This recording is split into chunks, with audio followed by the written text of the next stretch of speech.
History gives us a hero carved from stone, Richard III of England, the Lionheart, Coeur de Lion, the perfect Christian warrior, the golden-haired king whose courage was a legend even in his own time.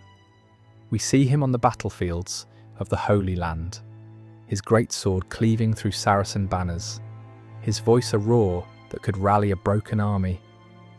He is the central figure of the Third Crusade, the only man the great Saladin considered a worthy rival. He is the paragon of chivalry, the embodiment of a holy warrior fighting for God and Christendom. This is the man the chronicles wanted you to see. This is the immortal myth, polished and perfected over 8 centuries, until it gleams like a holy relic. But it is a lie, not because he wasn't brave, but because the story they tell you is an empty suit of armour. The true story, the one buried in the coded language of monastic scribes and the furious whispers of his enemies, is not about the Lionheart. It is about the man trapped inside. A man who waged a war far more terrifying than any crusade, because his enemy was not an army with banners and swords. His enemy was his own soul. To understand the terror that defined Richard's life, you must first understand the world he inhabited. The 12th century was not a world of gentle faith. It was a world drowning in the fear of God. Hell was not a metaphor. It was a physical place, a subterranean furnace whose agonies were described in excruciating detail from every pulpit in Europe. Sin was not a mistake. It was a spiritual disease, a corruption of the soul that invited divine wrath not just upon the sinner, but upon the entire community.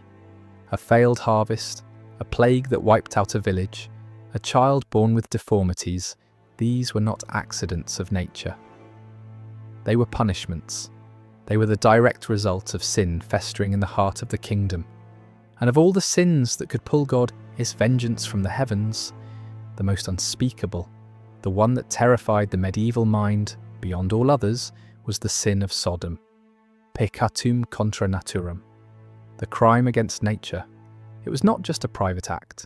It was seen as an act of cosmic rebellion, a pollutant so vile it could cause earthquakes, famines, and military defeats. It was the one sin that, in the minds of the clergy, had caused God to annihilate 2 entire cities with fire from the sky. Now, place a king at the centre of this world of terror. Not just any king, but the anointed king. A man who, at his coronation, was consecrated with holy oil, set apart from all other mortals. He was God's chosen vessel on earth. His body was not his own. It was a sacred symbol of the kingdom's health and purity. If the king as his soul was pure, the kingdom would prosper. If the king as his soul was stained, the kingdom was doomed. Every fibre of his being, every thought, every secret desire was a matter of national security. And Richard, the great crusader, the Lionheart, carried a stain, a secret that, if it were ever truly brought into the light, could shatter the foundations of his throne and bring the wrath of God down upon his people. The chronicles of the age are a masterclass in concealment. They dare not speak the truth plainly. Instead, they whisper. They use codes. The chronicler Roger of Howden, a man who knew Richard personally, describes the king's intense, and to them, deeply unsettling relationship with King Philip II of France. He writes that, at table, they ate from the same dish, and at night the bed did not separate them. In an age of political theatre, sharing a bed could be a symbol of alliance. But Howden's tone is not one of admiration. It is one of alarm. He continues, and the King of France loved him as his own soul. The language is biblical, mirroring the love of David and Jonathan, a relationship that has been debated for millennia. The chronicler is walking a knife's edge, recording a truth so dangerous he can only hint at its shape. This was not a private matter. The entire court watched. The barons, the bishops, the foreign ambassadors. They saw a king who, from a young age, showed a profound preference for the company of men. Not just Philip, but his favoured knights, his troubadours, his personal guard. He surrounded himself with a fiercely loyal, exclusively male world of martial camaraderie. He was betrothed for years to Philip's sister, Alice, but he delayed the marriage endlessly, making excuse after excuse. He was eventually forced into a political marriage with Berengaria of Navarre, a woman he famously met only once before their wedding day, and whom he would spend almost the entirety of his reign avoiding. They would have no children. He would produce only one known illegitimate child, a son named Philip of Cognac, proof that he was capable of fulfilling his biological duty, but the exception that seemed to prove the rule. His life was a constant, glaring contradiction to the ideal of the Christian king, who was expected to produce legitimate heirs and embody familial piety. Richard failed spectacularly and publicly at this most basic duty, and his enemies, both at home and abroad, saw their weapon. The terror then was twofold. First, there was the spiritual terror. Richard was a man of his age, a man of deep, if conventional faith. He believed in hellfire as surely as he believed in the rising of the sun. He would have been raised on sermons describing the eternal torments reserved for those who engaged in the filthy and detestable sin. He would have been taught that his very desires were demonic temptations, whispers from Satan himself, designed to drag his anointed soul into perdition. Imagine the psychological torture. The greatest warrior in Christendom, a man who feared no mortal enemy, was locked in a cage of his own mind, terrified of the very nature God had given him. He was at war with himself. Every day was a battle to suppress what he was, to perform the role of the pious king, while his soul screamed in the dark. But then there was the political terror. The whispers followed him everywhere. Accusations of sodomy became the preferred slander of his political rivals. They were the perfect, untraceable poison. You didn't need proof. You only needed to plant the rumour, to let it fester in the minds of the court and the clergy. It was a charge that could turn a bishop against him, that could give a rebellious baron a holy pretext for treason. It was a threat that could be used to blackmail him, to manipulate him, to control him.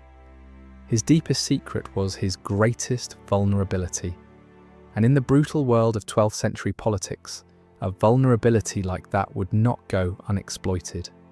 The Lionheart, the fearless crusader, was a man living on a precipice, constantly afraid that the mask would slip, and the monster the church had taught him he was would be revealed to the world. The Crusades were Richard's grand escape. On the scorched earth of the Holy Land, he could finally become the man he was supposed to be. Here, the complexities of court life, the whispers, the suffocating expectations could be washed away in righteous violence. He could perform his piety not in a cold, silent chapel, but in the saddle with a sword in his hand. Every swing of his blade was an act of penance. Every enemy slain was a sin scoured from his soul.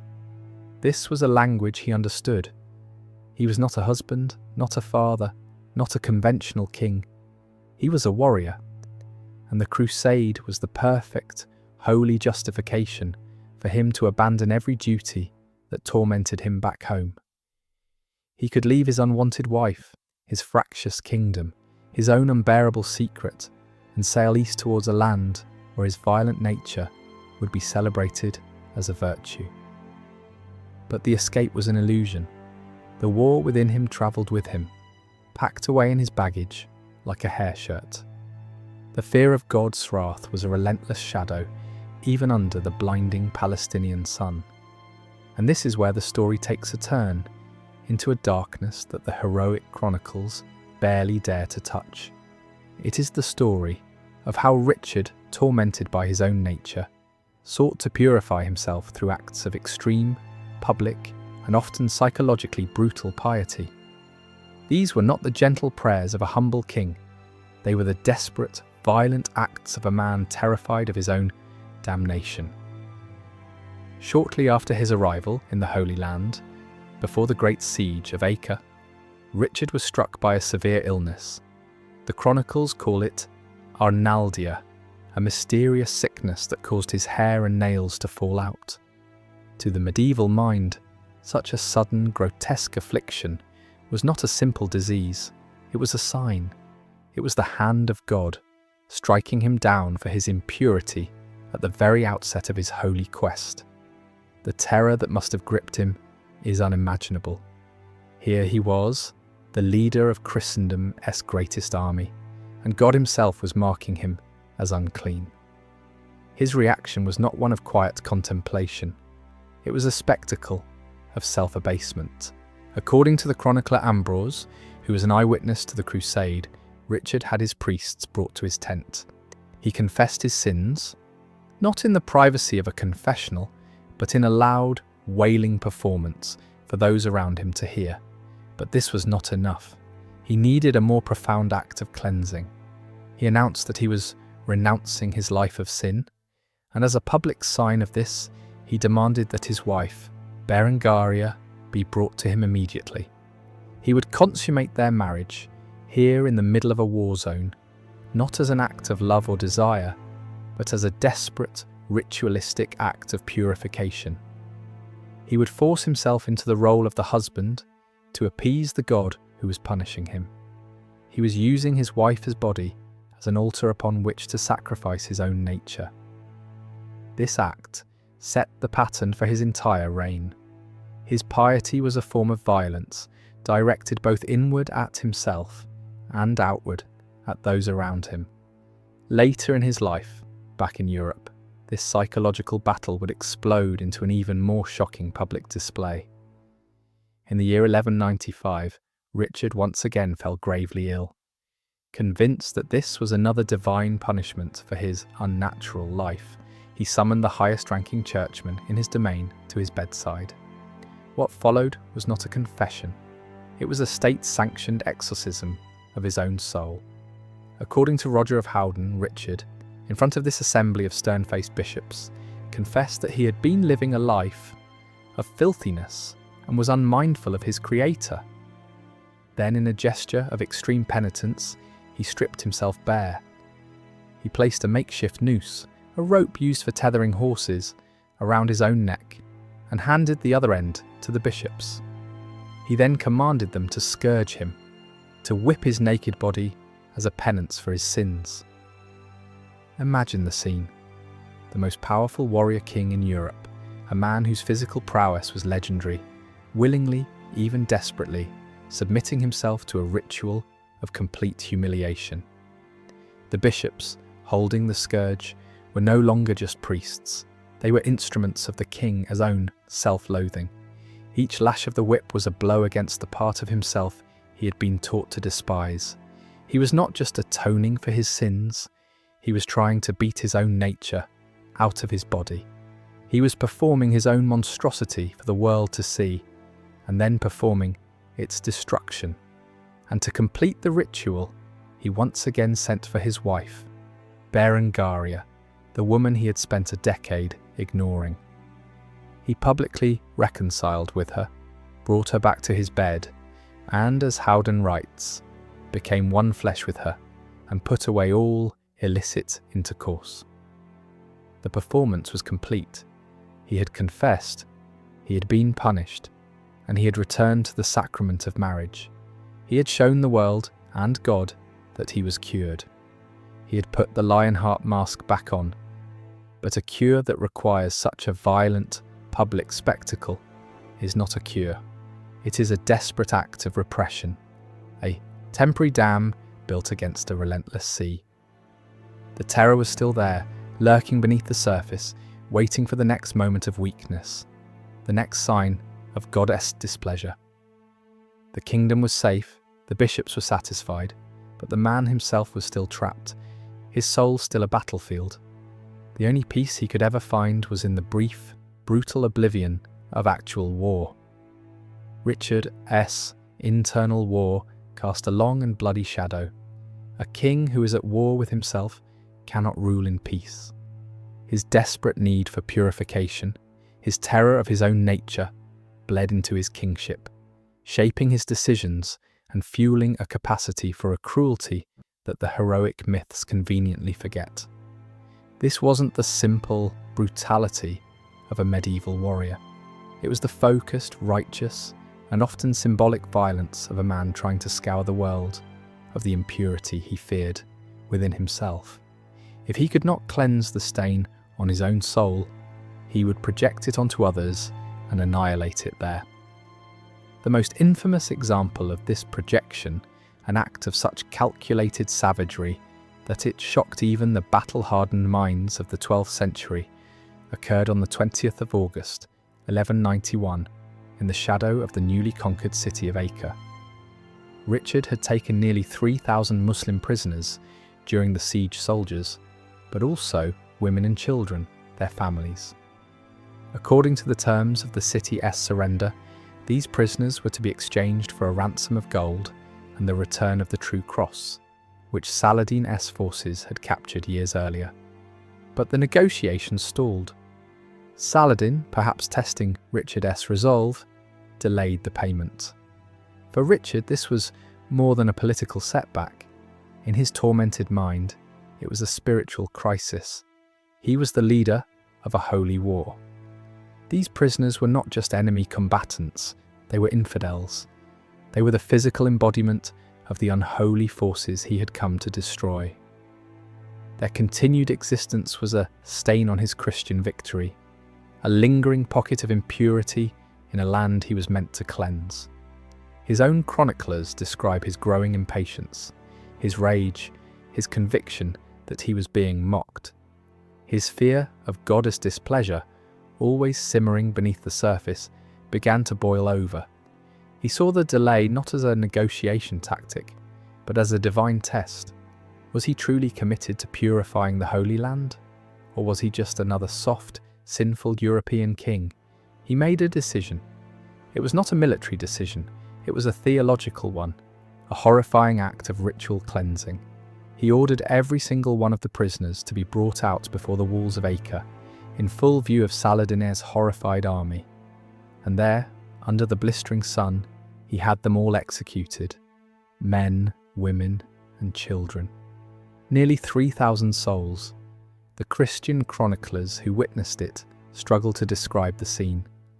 They speak of the headsman's axe rising and falling, of the sand turning dark with blood, of the silence that fell over Saladin's camp as they watched the massacre unfold.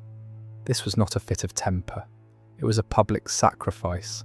Richard was demonstrating his absolute, unwavering commitment to goddess work. He was washing the land clean with infidel blood to prove that his own soul was pure. He was performing his piety on a monumental scale, using the bodies of his prisoners as the props in his own terrifying psychodrama. He was showing God, Saladin, his own army, and perhaps most importantly, himself, that he was not the sinner the whispers claimed him to be. He was the Lionheart. He was God's righteous executioner. It was an act of profound spiritual terror, a declaration that in his quest for personal redemption, there was no line he would not cross, no atrocity he would not commit. This righteous fury, this need to project and destroy sin, followed him back to Europe. When he was finally released from his captivity in Germany, he returned to an England and a Normandy where his authority had been challenged, his lands threatened by his old lover and now bitter rival, King Philip of France, and his own treacherous brother John. He saw their rebellion not just as a political betrayal, but as a moral one. It was a manifestation of the chaos that sin invites. His response was not one of reconciliation, it was one of purification by fire and sword. He fell upon his enemies with a ferocity that stunned them. He was not just reconquering his territory, he was purging it. One of the most chilling accounts comes from his war against a rebellious vassal in the Limousin. After taking the Manesse castle, Richard found not only the rebel knight, but also his two sons. In a conventional siege, they would have been ransomed, but Richard was not a conventional king. He He saw the father's sin of rebellion passed down to his children. He ordered the father and one of the sons to be blinded and castrated, a punishment dripping with biblical symbolism, a punishment for those who had seen and propagated evil. The second son he used as a living message. He had him placed on the castle walls and used for archery practice by his soldiers. He was turning the punishment of a rebel into a gruesome morality play for all to see. This is what happens to those who defy God's anointed. This is the fate of the impure. The Lionheart was not a hero king. He was a deeply tormented man, wielding his piety like a weapon. He was trapped in a cage of 12th century theology, a world that had a name for his nature, but no room for his humanity. His courage was real, but it was the courage of a man who runs toward the battlefield because he is terrified of the silence of his own chamber. His crusade was not just for Jerusalem. It was a desperate pilgrimage to find a redemption that was never possible, a war to conquer an enemy that lived inside his own skin. The tragedy of Richard the Lionheart is not that he was a secret sinner.